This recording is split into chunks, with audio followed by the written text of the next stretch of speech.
Patuloy na nananalasa ang bagyong Tino sa malaking bahagi ng Visayas. Nakataas pa rin ng signal number 4 sa maraming lugar. Samantala, itinaas na sa Tropical Depression category ang low pressure area na binabantayan sa labas ng bansa. Ang update sa lagay ng panahon ating alamin mula kay Pag-asa Weather Specialist Charmaine Barila. Magandang hapon po, Ma'am Angelique, at sa lahat po ng ating mga tigapakinig at naritong ulat sa lagay ng panahon. Si Bagyong Tino nga ay nag-landfall na uli. Ikaapat na nga nito na landfall kaninang 11:10 a.m. dito sa may San Lorenzo, Guimaras. At sa ngayon ay may taglay itong nalakas ng hangin na maabot ng 140 kilometers per hour malapit sa sentro at mga pagbugso na umaabot hanggang 195 kilometers per hour. Patuloy nga kumikilos pakanluran sa bilis na 25 kilometers per hour. Yung pinakamalalakas nga na hangin nito ay maabot 300 kilometers mula sa sentro at base nga sa nakikita nating senaryo ay patuloy na nga nitong pinatahak ang Western Visayas at maaari nang makarating dito sa may Sulusi mamayang hapon at ay naasahan pa na tatahak ito pahilagang kanluran o kanluran, hilagang kanluran at maaari nga dumaan dito sa may northern parts ng Palawan bago tuluyang makarating sa may West Philippine Sea bukas yan ng umaga. At inaasahan natin na patuloy itong tatahak pa kanluran, hilagang kanluran hanggang sa makalabas na nga ng ating Philippine Area of Responsibility. Huwebes naman yan ng madaling araw at nanatili nga ito na nasa typhoon category hanggang sa makalabas ng ating Philippine Area of Responsibility. Kaya naman, kasi sa nakita nating senaryo ay patuloy pa rin nakataas ang wind signal number 4 dito sa may Cuyo Islands, northernmost portion ng Negros Oriental, northern portion ng Negros Occidental, Guimaras, Capiz, Iloilo, central and southern portion ng Antique, southern portion ng Aklan. Signal number 3 naman ang nakataas dito sa may southwestern portion ng Masbate, northernmost portion ng Palawan including Calamian Islands, northern and central portion ng Cebu, including Bantayan Islands, northernmost portion ng Negros Oriental, northern portion ng Negros Occidental, rest of Aklan, rest of Antique, including Caluya Islands.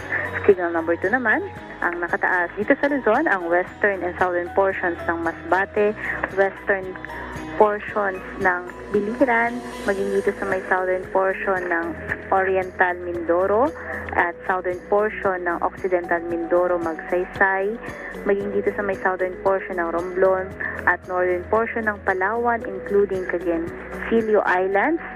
Kasama din sa Visayas ang northwestern portion ng Bohol, rest of Cebu including Camotes Island, central portion ng Negros Oriental, and rest of Negros Occidental. Signal number 1 naman ang nakataas dito sa may southern portion ng Quezon, kasama ang southern portion ng Marinduque, iba pang bahagi ng Oriental Mindoro, northern and central portions ng Occidental Mindoro, rest of Romblon, western and southern portion ng Albay, western and southern portions ng Sorsogon, rest of Masbate including Burias and Ticao Islands, central portion ng Palawan.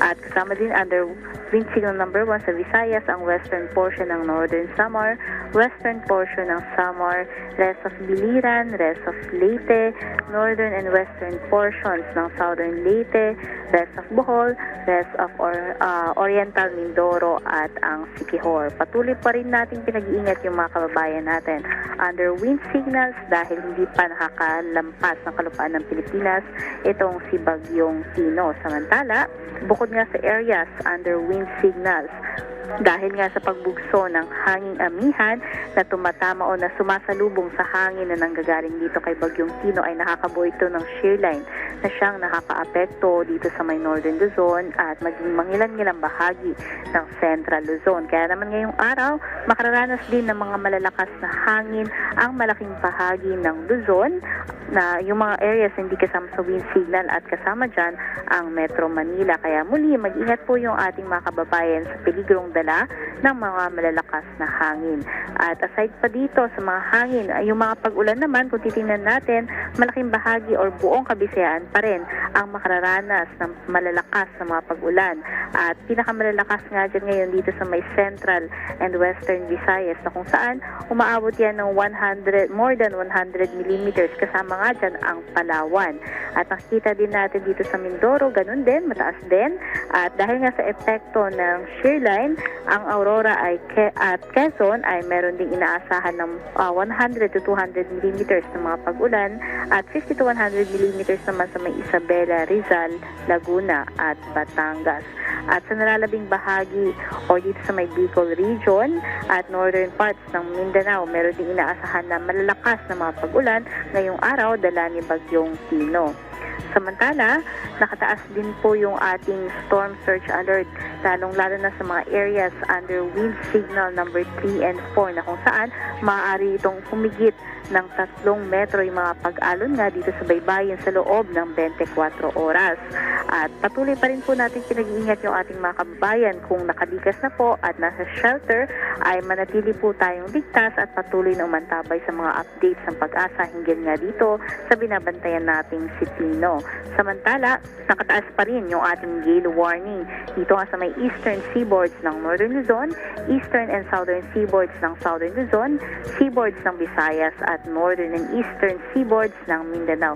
So kung susumahin nga natin, halos buong karagatan ng Pilipinas ay nakararanas or under gale warning. Kaya naman, inaabisuhan po natin ng lahat ng sasakyang pandagat, lalong-lalo na yung mga maliliit ay kumaari ipagpaliban muna ang paglalayag dahil napakadelikado ng pagtaas ng pag-alon. And aside nga dito kay Tino, meron pa tayong isang bagyong binabantayan sa labas ng ating Philippine Area of Responsibility.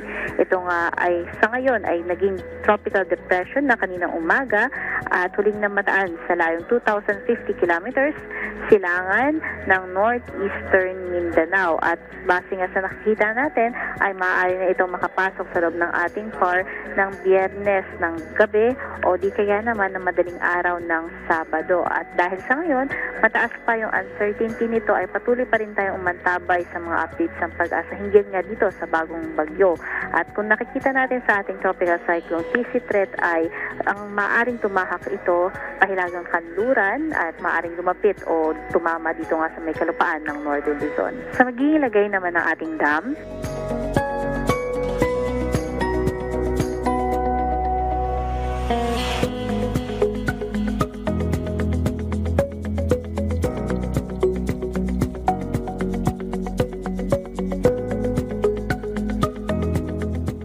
at yan po ang ating latest mula dito sa Pag-asa Weather Forecasting Center. Charmaine Barilla, nag-uulat. Maraming salamat, Pag-asa Weather Specialist Charmaine Barilla.